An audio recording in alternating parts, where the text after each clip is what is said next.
কোরআনে দাড়ির দলিল আছে? দাড়ি বলবেন নাই। কোরআনে কোথায় দাড়ির দলিল আছে বলেন তো দেখি, কে বলতে পারবেন? কঠিন প্রশ্ন। 500 টাকা পুরস্কার দিব আমার পক্ষ থেকে, জান। যদিও 500 কোনো টাকাই না, টাকার মান দিন দিন কমছে। কোন সূরায় দাড়ির কথা আছে কে বলতে পারবেন? আলেম ওলামা বাদ, তারা তো পারবেন। আমরা সিভিলিয়ানদের জিজ্ঞাসা করছি, সাধারণ জনগণকে। কে পারবেন বলেন? কোন সূরায় দাড়ির কথা আছে? দাড়ি কোরআনে একটা জায়গায় দাড়ির কথা আছে, কে বলতে পারবেন?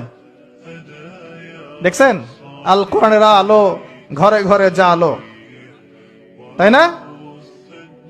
স্লোগান দিয়ে কাজ হবে না ভাই, প্রত্যেক ঘরে ঘরে কোরআনওয়ালা মানুষ তৈরি করতে হবে, তারপরে আলো অটোমেটিক ঘরে ঘরে জ্বলবে ইনশাআল্লাহ। আচ্ছা যাক, আমার টাকা বেঁচে গেল। সূরা তহায় আছে। কোথায় আছে? সূরা তহার মধ্যে আছে, একটা জায়গায় দাড়ির কথা আছে, সেটা হচ্ছে হারুন আলাইহিস সালামের দাড়ি। কার দাড়ি? হারুন আলাইহিস সালামের দাড়ি। মুসা আলাইহিস সালাম ফেরাউন থেকে যে দলবল নিয়ে পার হওয়ার পরে, বনু ইসরাইলকে নিয়ে পার হওয়ার পরে আল্লাহ পাক তাকে 40 দিন ডেকেছেন তুর পাহাড়, মনে আছে? তুর পাহাড়ে তিনি গেছেন।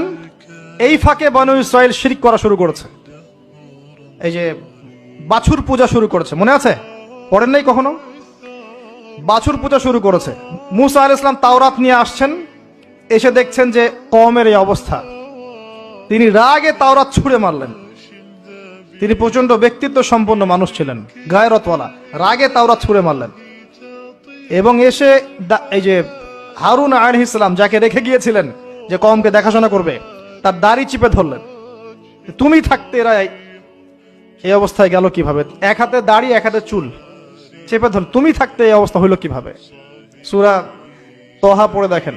তখন হারুন আলাইহিস সালাম বলছেন যে হে আমার ভাই, আমার দাড়ি আর চুল ধরো না, এই একটা জায়গায় আছে।